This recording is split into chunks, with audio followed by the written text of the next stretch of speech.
പ്രിയമുള്ളവരെ, ഇന്നു മുതൽ ഞാൻ ബൈബിൾ വായന തുടങ്ങിയാണ്. ഉൽപ്പത്തി പുസ്തകം 1-ാം അധ്യായം. ആദിയിൽ ദൈവം ആകാശഭൂമിയെ സൃഷ്ടിച്ചു. ഭൂമി പാഴായും ശൂന്യമായും ഇരുന്നു. ആഴിയും മീതെ ഇരുളുണ്ടായിരുന്നു. ദൈവത്തിൻ്റെ ആത്മാവ് വെള്ളത്തിൻ മീതെ പരിവർത്തിച്ചുകൊണ്ടിരുന്നു. വെളിച്ചമുണ്ടാകട്ടെ എന്ന് ദൈവം കൽപ്പിച്ചു. വെളിച്ചമുണ്ടായി. വെളിച്ചം നല്ലത് എന്ന് ദൈവം കണ്ടു. ദൈവം വെളിച്ചവും ഇരുളും തമ്മിൽ വേർപിരിച്ചു. ദൈവം വെളിച്ചത്തിന് പകൽ എന്ന് ഇരുളിന് രാത്രി എന്നും പേരിട്ടു. സന്ധ്യയായി ഉഷസ്സായി 1-ാം ദിവസം. ദൈവം വെള്ളങ്ങളുടെ മധ്യേ ഒരു വിധാനം ഉണ്ടാകട്ടെ, അത് വെള്ളത്തിനും മീതെ വേർതിരിവായിരിക്കട്ടെ എന്ന് കൽപ്പിച്ചു. വിധാനം ഉണ്ടാക്കിയിട്ട് ദൈവം വിധാനത്തിൽ കീഴുള്ള വെള്ളവും വിധാനത്തിൽ മീതെയുള്ള വെള്ളവും തമ്മിൽ വേർപിരിച്ചു. അങ്ങനെ സംഭവിച്ചു. ദൈവം വിധാനത്തിന് ആകാശമെന്ന് പേരിട്ടു. സന്ധ്യയായി ഉഷസ്സായി 2-ാം ദിവസം. ദൈവം ആകാശത്തിന് കീഴുള്ള വെള്ളം ഒരു സ്ഥലത്ത് ഊഴട്ടെ, ഉണങ്ങിയ നിലം കാണട്ടെ എന്ന് കൽപ്പിച്ചു. അങ്ങനെ സംഭവിച്ചു. ഉണങ്ങിയ നിലത്തിന് ദൈവം ഭൂമി എന്നും വെള്ളത്തിൻ്റെ കൂട്ടത്തിന് സമുദ്രം എന്ന് പേരിട്ടു. നല്ലത് എന്ന് ദൈവം കണ്ടു. ഭൂമിയിൽ നിന്ന് പുല്ലും വിത്തുള്ള സസ്യങ്ങളും ഭൂമിയിൽ അതത് തരം വിത്തുള്ള ഫലം കായ്ക്കുന്നു വൃക്ഷങ്ങളും മുളച്ചു വരട്ടെ എന്ന് ദൈവം കൽപ്പിച്ചു. അങ്ങനെ സംഭവിച്ചു.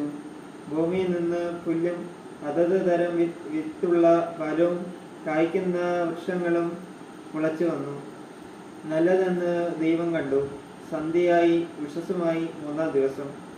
പകലും രാവും തമ്മിൽ വേർപിരിവാൻ ആകാശവിധാനത്തിൽ വെളിച്ചങ്ങൾ ഉണ്ടാകട്ടെ. അവ അടയാളങ്ങളും കാലം, ദിവസം, സംവത്സരം എന്ന തിരിച്ചറിവായും ഉണ്ടായിരിക്കട്ടെ. ഭൂമിയിൽ പ്രകാശിപ്പാൻ ആകാശവിധാനത്തിൽ അവ വെളിച്ചങ്ങളായിരിക്കട്ടെ എന്ന് ദൈവം കൽപ്പിച്ചു. അങ്ങനെ സംഭവിച്ചു.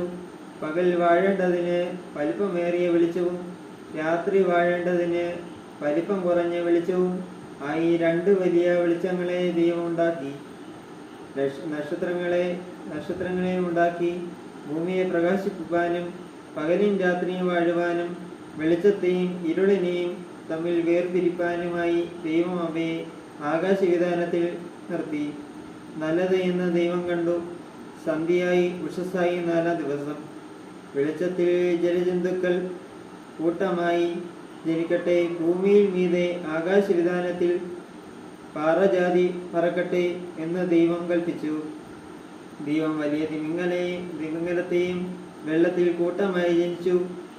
ചരിച്ചിരിക്കുന്ന അതത് തരം ജീവജന്തുക്കളെയും അതത് തരം പാവജാതികളെയും സൃഷ്ടിച്ചു. നല്ലത് എന്ന് ദൈവം കണ്ടു. നിങ്ങൾ വർദ്ധിച്ച് പെരുകി സമുദ്രത്തിലെ വെള്ളത്തിൽ നിറവിൻ. പറവജാതി ഭൂമിയിൽ പെരുകട്ടെ എന്ന് കൽപ്പിച്ചു. ദൈവം അവയെ അനുഗ്രഹിച്ചു. സന്ധ്യയായി ഉഷസ്സായി 5-ാം ദിവസം. അതത് തരം കന്നുകാലി, ഇഴജാതി, കാട്ടുമൃഗം, ഇങ്ങനെ അതത് തരം ജീവജന്തുക്കൾ ഭൂമിയിൽ നിന്നും ഉളവാകട്ടെ എന്ന് ദൈവം കൽപ്പിച്ചു. അങ്ങനെ സംഭവിച്ചു. ഇങ്ങനെ ദൈവം അതത് തരം കാട്ടുമൃഗങ്ങളെയും അതത് തരം കന്നുകാലികളെയും അതത് തരം ജന്തുക്കളെയും ഉണ്ടാക്കി. നല്ലത് എന്ന് ദൈവം കണ്ടു. അനന്തരം ദൈവം നമ്മുടെ സ്വരൂപത്തിൽ നമ്മുടെ സദൃശ്യപ്രകാരം മനുഷ്യനെ ഉണ്ടാക്കുക. അവർ സമുദ്രത്തിലെ മത്സ്യത്തിന്മേലും ആകാശത്തിലുള്ള പർവ്വജാതിമേലും മൃഗങ്ങളിന്മേലും ഭൂമിമേലും ഭൂമിയിലെയുന്ന എല്ലാ ഇഴജന്തുക്കളിന്മേലും വാഴട്ടെ എന്ന് കൽപ്പിച്ചു.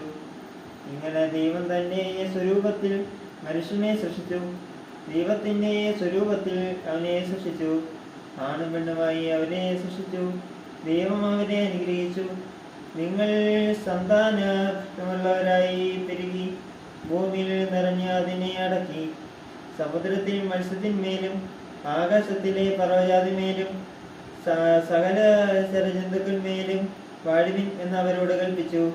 ഭൂമിയിലെങ്ങും വിത്തുള്ള സസ്യങ്ങളും വൃക്ഷത്തിൻ്റെ വിത്തുള്ള ഫലവും കായ്ക്കുന്ന സകല വൃക്ഷങ്ങളും ഇതാ ഞാൻ നിങ്ങൾക്ക് തന്നിരിക്കുന്നു.